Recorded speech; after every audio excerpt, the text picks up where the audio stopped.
इब्ने अभी दुनिया ने इसको रिवायत किया, इमाम बैहकी ने इसे रिवायत किया। हज़रत उस्मान रहमतुल्लाहि ताला अलैहि फरमाते हैं कि मेरी वालदा एक इंतहाई इबादत गुजार नेक सालेह औरत थी। लोग उसका एहतराम करते, उसे राहिबा कहते, इस कदर इबादत गुजार थी। जब इस दुनिया से चली गई तो मैं हर शबे जुमा अपनी वालदा की कब्र पर जाता, इसाले सवाब करता, दीगर मुर्दों के लिए इसाले सवाब का एहतमाम करता। लेकिन एक मरतबा मेरी ख्वाब में मेरी वालदा आई। मैंने वालदा से पूछा आखिरत के मराहिल कैसे तय हुए। वालदा ने कहा मौत की सख्ती मेरे लिए नाकाबिले बर्दाश्त थी, लेकिन अभी बरज़ख में बहुत अच्छी जिंदगी गुजार रही हूँ, मेरे लिए रेहान का फर्श है। वालदा ने कहा बड़े खूबसूरत तकिए हैं। लेकिन फिर मेरी वालदा ने कहा है मेरे बेटे, एक तमन्ना है मेरी, एक आरजू है मेरी, एक ख्वाहिश है मेरी। मेरे बेटे ये जो शबे जुमा तू कब्रिस्तान में आया करता है ना, इस सिलसिले को तर्क न करना। जब तू शबे जुमा कब्रिस्तान में आता है मेरी रूह तेरी तरफ मानूस होती है, मैं खुश हो जाती हूँ। है मेरे बेटे न सिर्फ मैं खुश होती हूँ, ये सारे मुर्दे मुझे मुबारकबादियाँ देते हैं, कहते हैं मुबारक हो तुझे। और जब तेरी आमद होती है तो एक ऐलान करने वाला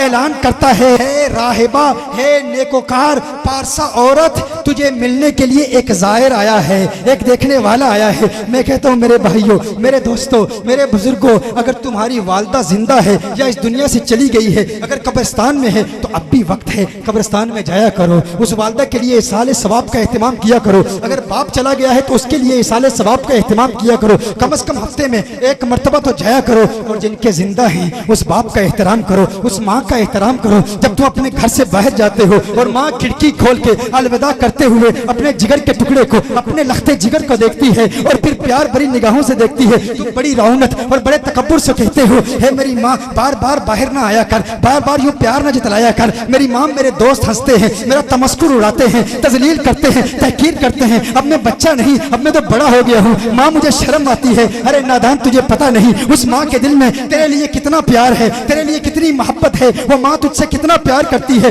तू माँ की गुस्ताखी करता है, बदतमीजी करता है माँ दरवाजा न खोला कर। वो माँ जिसकी आंख रात को नहीं लगती उस वक्त तक जबकि उसकी आंखों का तारा, उसके दिल का सहारा घर में लौट कर नहीं आता। माँ सोती नहीं, बाप सोता नहीं। अरे तुझे पता नहीं इन बुजुर्गों के वजूद की वजह से, अगर घर में इनकी मौजूदगी की वजह से कितनी बड़ी बड़ी मुसीबतें चलती हैं, कितनी बड़ी बड़ी परेशानियां चलती हैं। तू समझता है कि तू जिंदगी के बड़े बड़े फैसले करता है अपने शऊर, अपने फहम, इल्म, आगही और इदराक की बुनियाद पर तू तरक्की हासिल कर रहा है, तू कामयाबी हासिल कर रहा है। नहीं, नादान इंसान जब अपने घर से जाता है, अपने लिविंग रूम में, अपने घर में, कमरे में उस बूढ़े बाप को छोड़ के चला जाता है, वो बड़ी हसरत बड़ी निगाहों से देखता है काश मेरा बेटा चंद लम्हे मेरे साथ गुजारता, काश मेरा बेटा चंद प्यार भरी बातें मुझसे करता। वो तुझसे कुछ नहीं चाहता। हर चंद के वक्त गुजरने के साथ साथ जब बाप बूढ़ा हो जाता है, जब उसकी उम्र ज्यादा हो जाती है तो वो बचपन की बातें रिपीट करता है। वो चाहता है बातें करे, वो चाहता है कोई बातें सुने। कभी कभी उसकी बातें गैर माकूल भी होती हैं, कभी कभी उसकी बातें नामुनासिब भी होती हैं। कभी कभी तो जिंदगी के 10 साल उसकी वही बातें बार बार सुनता रहता है, थक जाता है। अरे क्या ये पुरानी बातें करता है,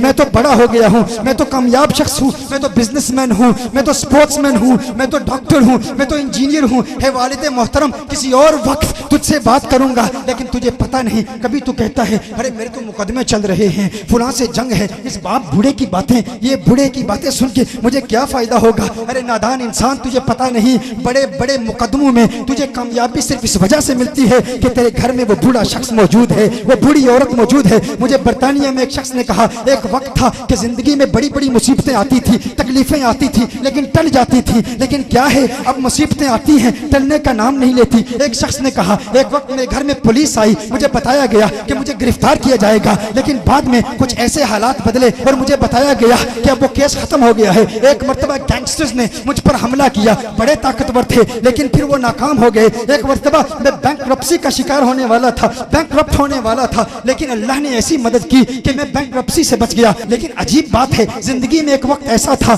जब परेशानियां आती थी, टल जाती थी, अब आती हैं, टलने का नाम नहीं लेती। मैंने पूछा कौन सा वक्त है, मैंने कहा क्या उस वक्त माँ बाप जिंदा थे, कहा दोनों जिंदा थे। मैंने कहा कब इंतकाल हुआ, कहा जब से इंतकाल हुआ उस वक्त तक मुसीबतें आती हैं, टलती नहीं है। मैंने कहा नादान तूने इस्लाम के मिजाज को समझा ही नहीं, यही तो मेरे आका सल्लल्लाहु अलैहि वसल्लम की तालीम है। वो बाप जो घर में बैठा है, अरे नादान जरा लाड से उससे बात कर लिया कर, जरा प्यार से उससे बात कर लिया कर। वो जो लोगों पर रौब डालता था, अब जमाने में कोई उसकी बात सुनने वाला नहीं, अब जमाने में उसको कोई बर्दाश्त करने वाला नहीं। वो बूढ़ा चाहता है अरे मेरा बेटा आए, मुझसे प्यार भरी बातें करे। वो जमाने गाने को सुनाना चाहता है, अपने बचपन के किस्से सुनाना चाहता है, अपने बचपन की बातें सुनाना चाहता है, कोई सुनने वाला नहीं। जो बंदा अपने बूढ़े बाप को हंसाता है, लतीफे सुनाता है, उसके लबों पर खिलखिलाहट मुस्कुराहट की देखकर खुश हो जाता है, दुनिया की कोई कौम उसे नाकाम नहीं कर सकती, कोई उसे उस पर फतह हासिल नहीं कर सकती। वो हमेशा फाते रहेगा, हमेशा गालिब रहेगा,